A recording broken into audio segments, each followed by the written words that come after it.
Hello बच्चों, let's read the question. The question says that in a given first order sequential reactions,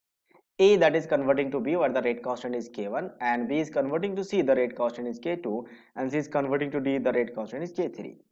What is the ratio of the number of atoms of A and the number of atoms of B after a long time interval starting with the pure A?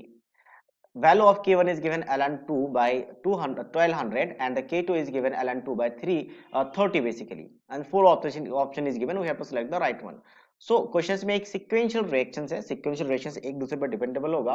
और हमें पूछा main question में क्या है, what is the number of atoms of A का number of atom to the number of atom of B after long time interval, मतलब एक long time के बाद पूछा है, जो कि हमने प्योर ए से स्टार्ट किया था, ए में कोई मिक्सचर नहीं था, बाकी कोई एलिमेंट्स नहीं था। सो बेसिकली इनिशियली क्या होगा, जब ए बी में कन्वर्ट होगा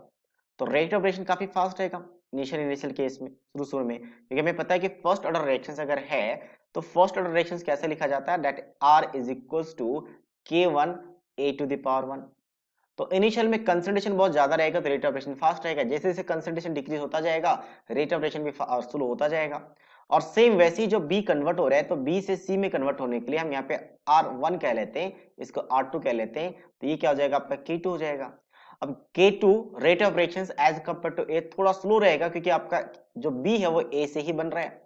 तो ये B जो A पे डिपेंड करेगा, ठीक है। तो ये बन गया, तो यहाँ पे भी सेम कंडीशन है कि टाइम पे टाइम आपके पास क्या होगा, रेट ऑफ रिएक्शन डिक्रीज होगा। और तीसरे की बात करें जो सी डी में कन्वर्टर, हालांकि यहाँ पे कोई यूज नहीं है इसका, तो इस कंडीशन पे हम वही कह सकते हैं कि रेट ऑफ जो रिएक्शंस होगा इसका भी टाइम टू टाइम डिक्रीज होता रहेगा, ठीक है। तो फर्स्ट ऑर्डर रिएक्शन हमें पता भी है कि आपका कभी भी कंप्लीट नहीं होता, तो इसके अगर बात करें तो इनफाइनाइट टाइम लगता है, लेकिन after long time rate of reaction काफी स्लो हो जाता है दोनों का। रेट ऑफ रिएक्शन की बात करें दैट इज वेरी स्लो, तो रेट ऑफ रिएक्शन अगर स्लो हो जाता है तो आप कह सकते हो कि आफ्टर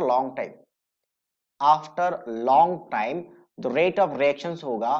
पहला और दूसरा ऑलमोस्ट इक्वल हो जाएगा, क्योंकि एक बार जब ये देखो सफिशिएंटली यहाँ पे कन्वर्ट हो जाएगा फिर rate of reaction almost almost, क्योंकि ये इनफाइनाइट टाइम लगाते हैं कंप्लीट होने के लिए, कभी कंप्लीट नहीं होते। अगर मान लो ये 10 मिनट में कंप्लीट होता और ये 20 मिनट में कंप्लीट होता तो फिर हम कभी भी रेट ऑफ रिएक्शन को इक्वेट नहीं कर सकते थे, लेकिन ये क्या होता है आपका फर्स्ट ऑर्डर रिएक्शंस है, तो ये आपके पास क्या रहेगा, इनफाइनाइट टाइम में कंप्लीट होता है, तो इसलिए बहुत टाइम के बाद आफ्टर लॉन्ग टाइम दोनों का rate of reaction almost same हो जाएगा, तो दोनों को इक्वेट कर सकते हैं। और दोनों को अगर इक्वेट कर दे तो यहाँ पे हम क्या कह सकते हैं कि K1A इज इक्वल्स टू क्या हो जाएगा, K2B। और हमें A और B का, हमें क्या पूछा, number of atoms of A और B का रेशियो पूछा है, तब उसका कंसंट्रेशन ही निकालेंगे,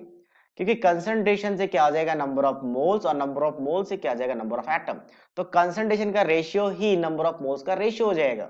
क्योंकि वॉल्यूम तो दोनों का सेम है, एक ही कंटेनर में वॉल्यूम सेम है, और जब नंबर ऑफ एटम में जाते हैं तो एवोगाड्रो नंबर से मल्टीप्लाई करते हैं तो वो भी सेम है, तो नंबर ऑफ एटम की बात कर लें एन ए, हालांकि यहाँ पे थोड़ा सा